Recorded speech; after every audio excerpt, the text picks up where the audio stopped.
23শে রমজান লাইলাতুল কদর সম্ভাব্য হাদিসে এটার উল্লেখ রয়েছে। আসসালামু আলাইকুম আরহামাতুল্লাহি ওয়াবারাকাতুহু। আন্তরিক শুভেচ্ছা জানাই রমজানের শেষ দশকে। আমরা সকলেই জানি এই শেষ দশকের বিজয় রাতের মধ্যেই লাইলাতুল কদর রয়েছে। অনেকে শবে কদর বা লাইলাতুল কদর বলতে কেবল 27 রাতকে বোঝেন, কিন্তু না, কদর কেবল 27 রাতে সীমাবদ্ধ নয়। আল্লাহ তাআলা এই রাত গোপন রেখেছেন যাতে বান্দারা এই রাতের জন্য বেশি বেশি ইবাদতের চেষ্টা করে এবং এই রাতের ফজিলত লাভের জন্য উদ্গ্রীব থাকে। তাই শুধু একটি রাত নয়, বিজয়ের 5টি রাতেই আমরা লাইলাতুল কদর অনুসন্ধান করব। অন্যান্য বিজয় রাতের সাথে সাথে 23-এর রাতেও লাইলাতুল কদর হতে পারে। তাই আজ আলোচনা করব 23-এর রাতেও কদরের রাত হতে পারে এমন প্রমাণ ও হাদিসে পাওয়া যায়। তাই ভিডিওটি সম্পূর্ণ দেখার অনুরোধ রইল। 23 তারিখের রাতে কদরের রাত হওয়ার প্রমাণ হলো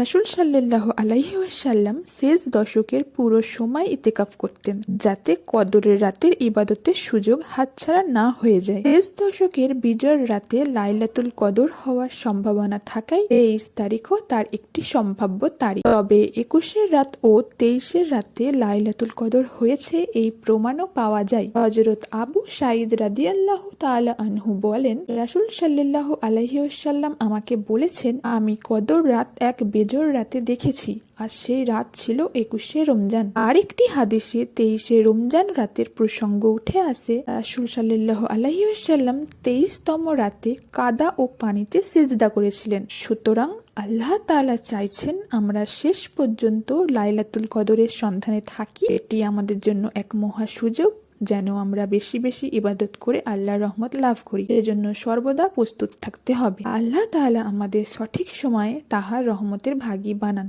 আমিন। ভিডিওটি ভালো লাগলে অবশ্যই একটা লাইক ও কমেন্ট করে জানাবেন এবং আমাদের চ্যানেলটি সাবস্ক্রাইব করে পাশে থাকা বেল নোটিফিকেশনটি অন করে নিন, যাতে ভিডিও আপলোড করার সাথে সাথেই আপনারা দেখতে পারেন।